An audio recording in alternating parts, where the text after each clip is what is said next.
சில கோழை கும்பல் தான் வாழ வேண்டி வேதங்கள் கொண்டாடுது. ஏழை என்று இல்லாத ஜாதி யாராலே உண்டானது?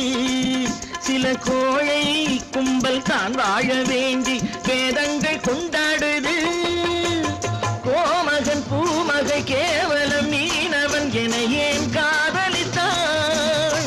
பூமியில் யாவரும் ஓரினம் தான் எனும் நீதியை ஆதரித்தான், நீதியை ஆதரித்தான். பட்டத்து ராஜாவும் பட்டாள சிப்பாயும் ஒன்றான காலம் இது. என் மாமனாரே வகி மாறி